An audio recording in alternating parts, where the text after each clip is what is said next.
திமுக மிசா ராஜகோபால் 24ஆம் ஆண்டு நினைவு நாள் பொதுமக்களுக்கு அன்னதானம். மிசா காலத்தில் பட்ட கொடுமைகளை நினைவு கூர்ந்து ராஜகோபால் குடும்பத்தினர் உருக்கம்.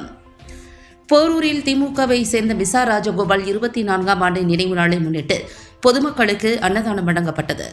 சென்னை போரூர் பேரூராட்சி முன்னாள் தலைவர் மற்றும் நகர்மன்ற செயலாளரான மிசா ராஜகோபால் 24ஆம் ஆண்டு நினைவு நாள் அவரது மகன் PKR மதன் குடும்பத்தினர் மற்றும் திமுகவினரால் அனுசரிக்கப்பட்டது. இதனையொட்டி அப்பகுதியைச் சேர்ந்த ஏழை எளிய மக்களுக்கு அன்னதானம் வழங்கப்பட்டது. இதில் மிசாவில் கைது செய்யப்பட்டு 1 வருடம் சிறையில் இருந்தபோது ராஜகோபால் அனுபவித்த கொடுமைகள் பற்றி அவரது குடும்பத்தினர் மற்றும் கட்சியினர் உருக்கமாக உரையாற்றினர்.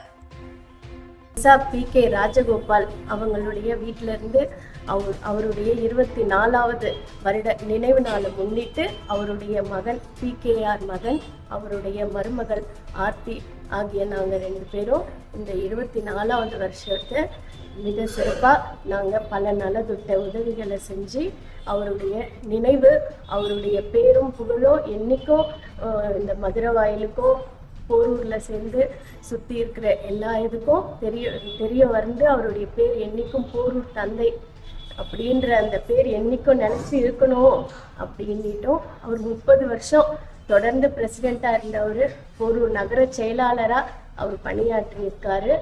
அவர் மிசான்ற கொடுமையான சட்டத்தில் 1 வருடம் முழுக்க சிறை சென்றவர். அவருடைய வழியில் அவருடைய அரசியல் பணியில் எனது கணவரும் நானும் ஈடுபட்டு இன்னி வரைக்கும் நாங்கள் பணியாற்றிட்டு இருக்கோம்.